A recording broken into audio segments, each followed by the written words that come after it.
Bonjour à tous et bienvenue dans notre nouvelle émission Savoie Actu du mardi 5 avril. Ensemble, nous allons brosser les temps forts de cette semaine dans notre département. Et pour nous accompagner aujourd'hui, Florence Valin-Ballas. Bonjour. Bonjour. Florence Valin-Ballas, vous avez 60 ans, vous êtes maire de gauche de Cognin depuis 2008 et également vice-présidente à Chambéry Métropole. En 2014, on peut dire que vous avez survécu à la vague bleue, avec notamment le passage de Chambéry à droite. Sur l'agglo, quel changement notable vous avez pu noter par rapport à Louis Besson sur la ligne politique, les choix de projets, les investissements? Les changements ont été radicaux. Nous, on attend de voir les décisions qui sont prises. Alors, c'est difficile de reprendre tous les projets, mais les plus importants, c'était quand même le PEM. Et c'est là où on se pose, après bientôt 18 mois, là, beaucoup de questions quand même sur le devenir. On n'a toujours pas le nouveau projet du pôle d'échange multimodal. Il y a des décisions qui sont prises au niveau de l'aménagement du plan multimodal, etc. Mais moi, je vous avoue que je n'ai pas une vision vraiment d'ensemble de ce qui va être fait. On sait ce qui a été balayé, mais on ne sait pas encore vraiment le projet qui va être retenu. Sur des projets comme la piscine, par exemple, vous adhérez totalement La piscine était à bout de course. C'est vrai qu'il fallait faire quelque chose. C'était déjà des réflexions qui avaient été engagées. Maintenant, il faut vite accélérer les étapes parce que rester 3-4 étés sans piscine découverte, ça va être difficile. Ça va être compliqué, effectivement. La cohabitation, dans l'ensemble, se passe bien avec vos collègues, avec Xavier Dulin, aujourd'hui le président de Ce sont des gens courtois, bien sûr. Ce sont des gens courtois. Après, on se sent quand même bien faible, quoi. Il y a pas de, voilà, on se sent bien faible. Élu à gauche au niveau de l'agglomération. Moi, j'ai quelques déceptions pour l'instant, mais j'espère que les choses vont changer. C'est vrai qu'on est deux avec Catherine Chapuis à avoir eu à gauche des vice-présidences. Pour ce qui me concerne, pour la démocratie participative, je n'en ai pas vraiment les moyens actuellement. Au sein de cet agglo, je vous parlais de cohabitation, vous avez quand même un poste de vice-présidence. Il y a une ouverture, on va dire, de la part de la droite. Alors, je prends mon souffle, vous êtes en charge donc, de la démocratie participative, des relations avec les usagers et de la représentation du conseil de développement. Bon, clairement, quelles sont vos missions? Alors, je suis en charge, en effet, d'être le relais ou de favoriser les relations de l'agglomération avec les usagers, les habitants, dans les compétences qui sont exercées par Chambéry Métropole. Une grosse médiatrice. Voilà. J'ai écrit au président dans les premiers mois de mes missions pour voir justement dans les différentes thématiques les sujets qui allaient être abordés, développés au niveau de l'agglomération. Et je lui demandais justement quel type de relation de travail on pouvait établir. Bon, pour l'instant, je n'ai pas eu de réponse. J'espère que ça va venir. Et les habitants sont dans la contestation quand on leur impose, quand on a l'impression qu'on n'a pas à tenir compte de leur avis. Mais c'est tout on va parler de votre commune, Cognin. Alors régulièrement, le théâtre de faits divers, d'une petite délinquance. On a l'impression d'avoir passé un cap ces derniers jours. On a eu ces dégradations de la mairie à coups de masse. On a eu l'arrestation aussi d'un gros dealer. Comment vous expliquez ce climat, cette ambiance ? Alors malheureusement, la petite délinquance, on la trouve partout. Dans toutes les communes, quand je rencontre les maires, ils se lamentent justement de cette petite délinquance qui agace énormément la population. Parce que c'est, bon. Et là, c'est vrai qu'il y a eu des arrestations d'un autre niveau. Alors bien sûr, je regrette que le nom de Cognin soit mêlé là-dedans. Il y a eu des personnes de Chambéry, de Cognin, et puis d'autres communes. Enfin bon, c'est pas moi de citer les sources, mais ça m'attriste. Et à la fois, je suis très contente qu'il y ait eu des arrestations, parce qu'on sentait que depuis quelques mois, il y avait une certaine tension. Il y avait des choses qui se passaient. La police nous tenait au courant d'une enquête qui devait aboutir. Elle aboutit et j'espère que les sanctions seront fermes parce que avoir des petits truands, mais c'est même des gros truands, quand il s'agit de trafic de drogue à cette échelle-là, ça peut être très nocif dans des quartiers, ça peut être de très mauvais exemples pour les plus jeunes Et j'espère que là, leur arrestation fera réfléchir Oui, vous les plus espérez jeunes. que voilà, qu'il y a un côté dissuasif dans cette arrestation, Ah, je le un pense. côté Oui, je le pense. mettre un petit coup d'arrêt Ouais. et faire réfléchir. Oui, je le pense. Quelles mesures vous envisagez pour contrer cette délinquance? Est-ce que par exemple vous allez passer le cap de la vidéosurveillance plus Oui, on de l'a déjà policiers? annoncé. Oui, alors c'est long hein, pour installer la vidéosurveillance. Il faut l'autorisation du ministère. On ne pose pas des caméras comme ça n'importe où. Oui, On a évidemment, travaillé depuis plusieurs mois avec le major Léniel, là, qui s'occupe de la vidéosurveillance sur l'agglomération. Donc on vient d'apprendre qu'on a l'autorisation de commencer les travaux. Donc les commandes sont passées et dans le courant du mois de mai, là, on posera les premières caméras. Mais ce n'est pas une fin en soi. En quantité, après, selon les moyens de la commune aussi, on a déposé des demandes de subventions. J'espère que ça nous permettra d'en mettre un peu plus. Mais dans l'idéal, c'est une dizaine, une vingtaine? Oui, on a déposé un dossier là pour une quinzaine, 13, 15. Ouais. Avec, je suppose, des endroits. Des endroits stratégiques. Mais ce n'est pas une seule solution, hein, la vidéosurveillance. Oui, il y a plein de renforcer choses, aussi voilà. les agents municipaux, les policiers municipaux. Alors, on n'a pas de police municipale, mais la délinquance dont vous parlez, elle n'est pas du ressort de la police municipale. Hein. Les trafics de drogue, c'est de la police nationale. En revanche, on a un gros travail avec justement un travail de médiation, de proximité, de prévention, hein, qui est assuré alors, à la fois par des élus, par des professionnels. Et c'est aussi important. C'est par ici que ça peut Je crois que la solution des caméras ne peut pas suffire. C'est le lien social. Autre actualité chaude, si on peut parler ainsi, le parc du Forezan. Alors on parle d'une fermeture dès cet été. Vrai, faux, rumeur, qu'en est-il vraiment? C'est pas une actualité chaude, pardon. C'est un endroit qui est très apprécié de tout le monde. Oui, bien sûr, il est tout. Cette information qui oui, je sais pas, il y a une rumeur qui est partie, je ne sais pas pour quels intérêts, mais bon. Il est sûr que nous ne pouvons plus maintenir le plan d'eau du Forezan tel qu'il est actuellement, qui a été apprécié depuis 35 ans, il date des années 80. On s'est tous baignés dans le plan d'eau, on a tous amené nos enfants, petits-enfants, etc. Et c'est un parc dans son ensemble qui est très apprécié.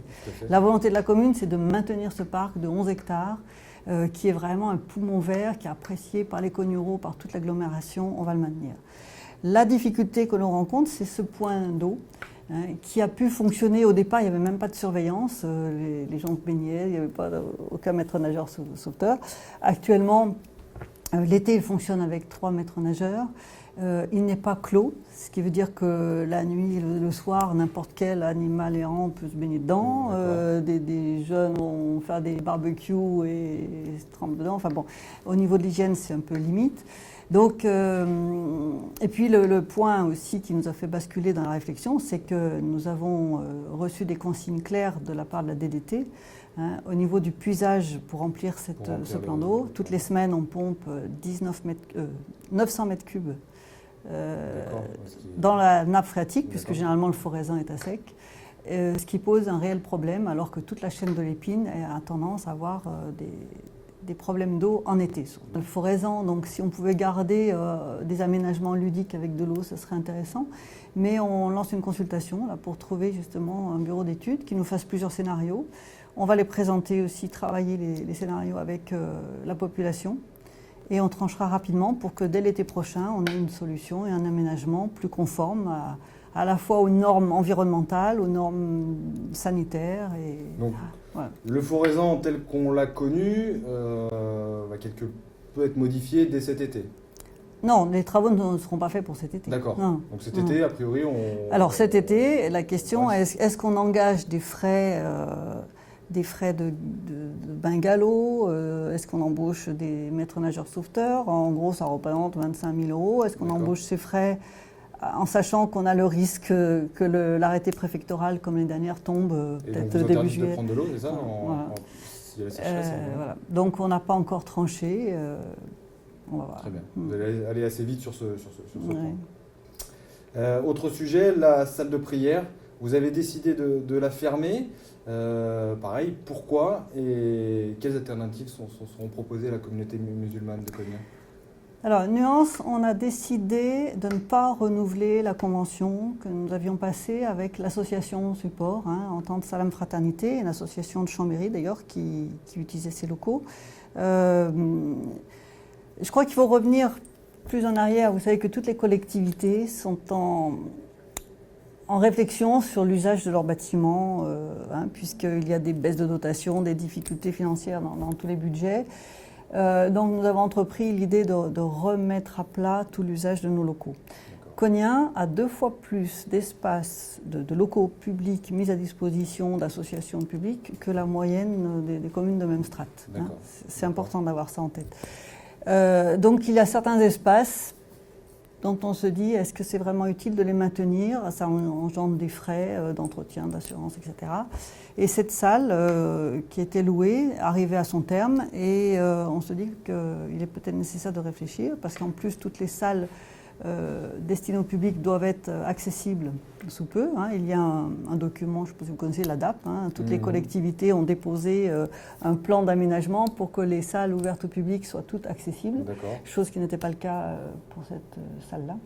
Mais du coup, est-ce qu'on va trouver une solution pour un autre lieu pour cette salle de prière ou est-ce que c'est à l'association de devoir de faire des demandes Alors, c'est aux musulmans de Cognin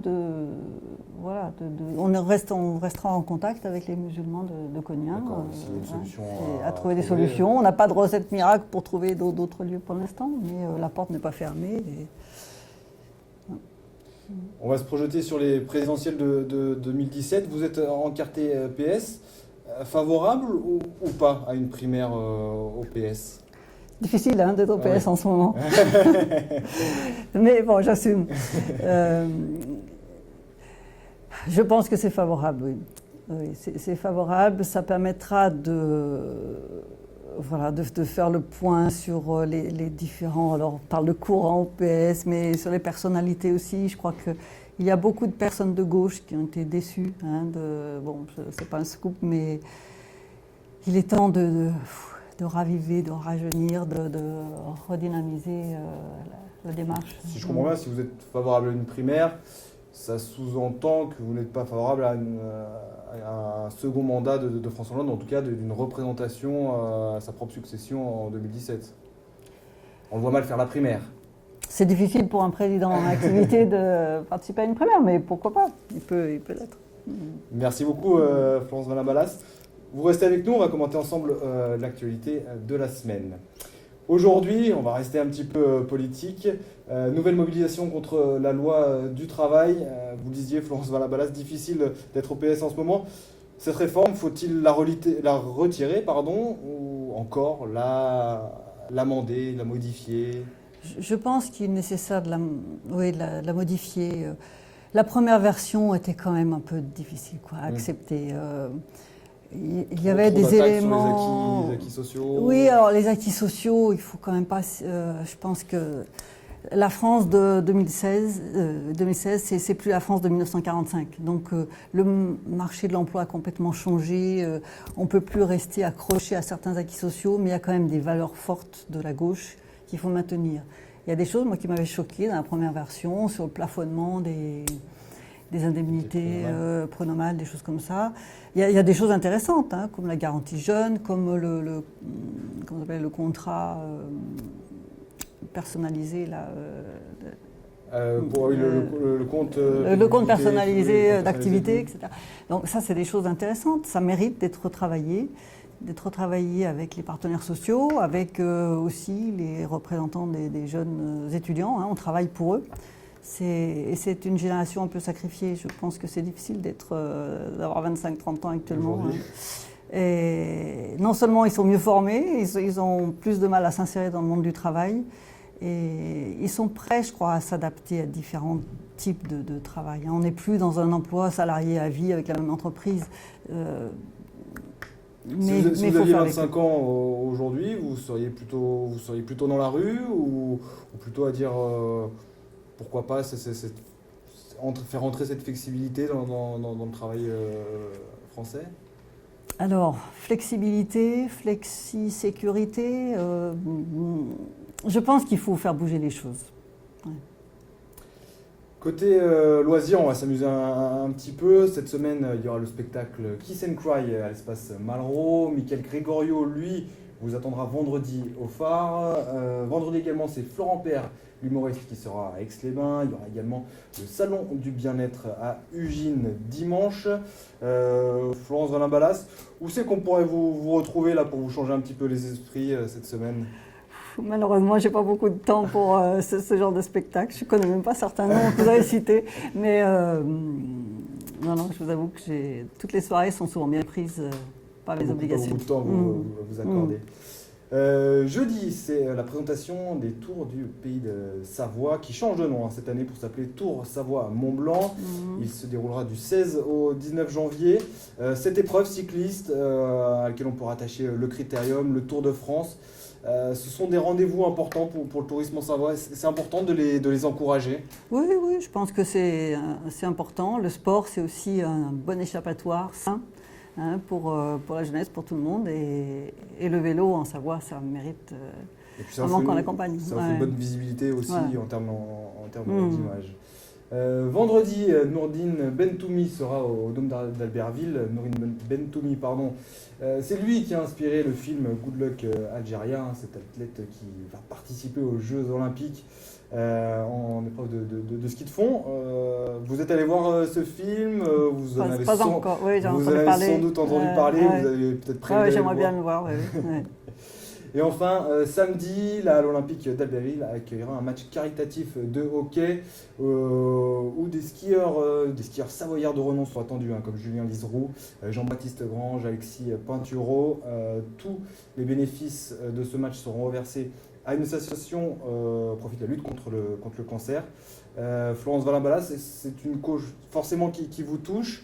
Et puis cette année, à Chambéry, on a les 10 ans d'Odyssea. Est-ce qu'on pourrait vous voir aller courir à l'occasion de ce 10e anniversaire? Oui, pourquoi pas. Oui, il faut que je note la date. Mais c'est vrai que chaque année, il y a de nombreux cognoros qui participent à l'Odyssea. Et comme toutes les causes contre des maladies, que ce soit le Téléthon, etc., Cognac est souvent bien représenté. Je crois qu'on ne peut pas tout attendre des pouvoirs publics, même si la recherche est un domaine important, mais toutes les initiatives associatives sont à encourager.